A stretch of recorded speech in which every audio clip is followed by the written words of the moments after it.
Welcome sa Dries TV. Kung interesado ka sa ganitong news, huwag kalimutang isubscribe ang ating YouTube channel. Maraming salamat! Welcome back again sa ating YouTube channel mga kakimpaw, and sa update natin ito ang pag-uusapan natin ay tungkol sa mga importanteng kaganapan kina Kim and syempre kay Paolo Avellino.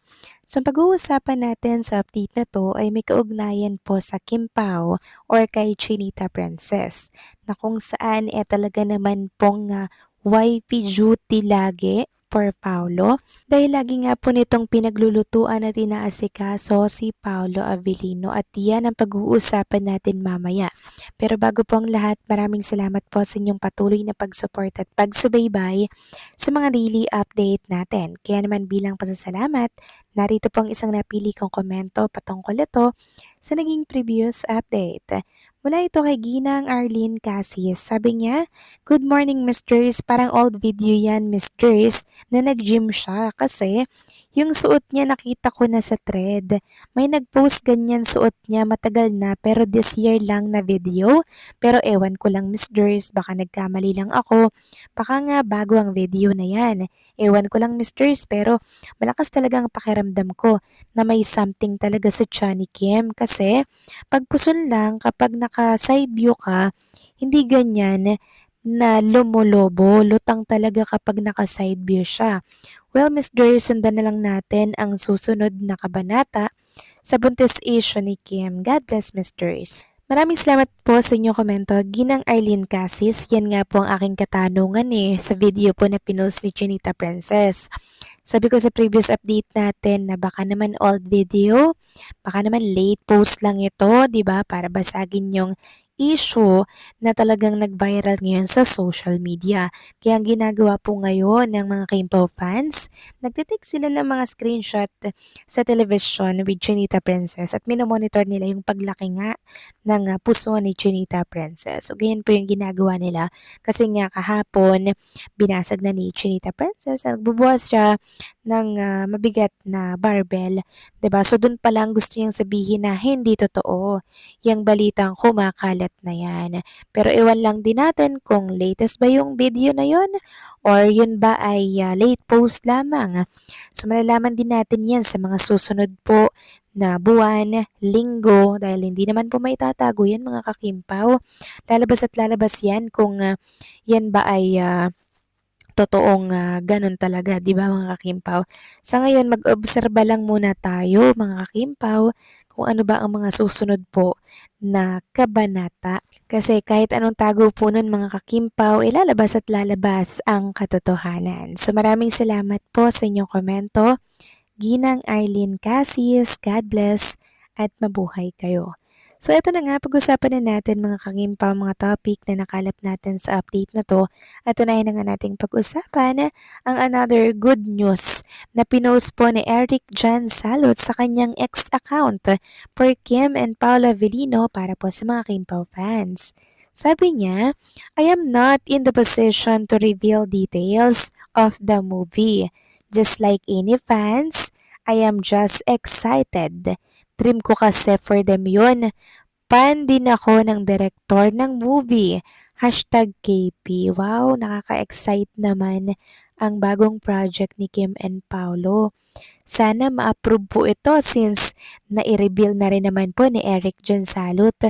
Sana po mga kakimpaw this coming October ay mapasama ang entry ni Kim and Paolo Avellino para po sa Metro Manila Film Festival para po sabay-sabay tayong magpasko sa sinihan at sabay-sabay din tayong kiligin at sabay-sabay din tayong alam niyo yun, tumawa, umiyak, mixed emotion na naman ito for sure.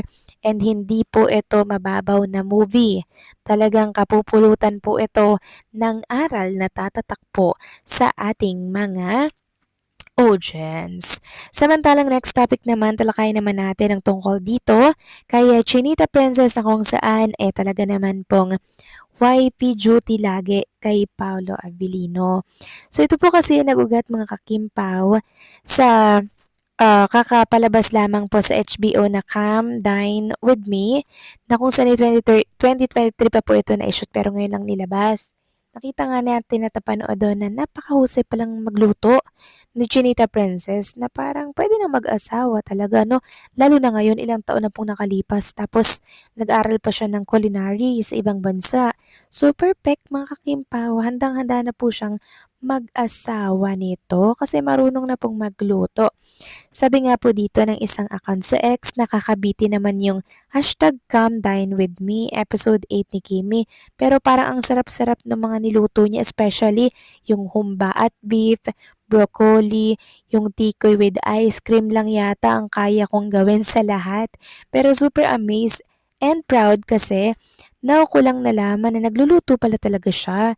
Sobrang feel good lang ng episode 8 ang sarap-sarap maging guest ni Kimi na para bang Chinese New Year ang atake. Lagi yan siyang pasabog. Congratulations, Princess Chinita, pwedeng-pwede ka na talagang mag-asawa as per Kalad Karen. So kung noong 2023, mahusay po siyang magluto or mahusay ng magluto, abay mas lalo na ngayong 2026, mga kakimpaw. So, 3 years yun. Siyempre, mas mahusay na siya ngayong magluto. At malamang sa alamang, madalas niya pong napaglulutuan si Paolo Avellino ng mga favorite niya pong pagkain, 'di ba? Talagang inaaral 'yan ni Junita Princess. Kung ano yung favorite syempre ng partner natin, yun yung unang-unang pag-aaralan natin, 'di ba?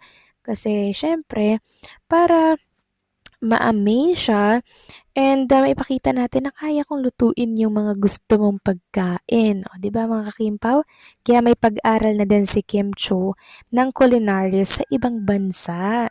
Sabi nga dito na nag-comment, lalo na ngayon, nag-expand na ang culinary expertise niya. Marunong na siyang mag-prep ng seafood, mag-bake, lahat to may pagmamahal. Yes, mga kakimpaw. Lalo na kung ito ihahain mo sa iyong minamahal, katulad po ni Paula Avellino. Kaya naman talagang masasabi natin na pwedeng-pwede na pong mag-asawa talaga si Junita Princess, mga kakimpaw. Dahil nakikita naman natin yung effort niya, yung pag-aalaga niya kay Paolo Avellino and vice versa, ganun din si Paolo kay Junita Princess. 'Di ba? Lagi po yan sila na give and take relationship. Kaya nga sila po ay very compatible sa isa't isa and talagang nagkakasundo po sila, mga kakimpaw, sa lahat ng gusto nila, sa lahat ng mga ginagawa po nila, mga kakimpaw.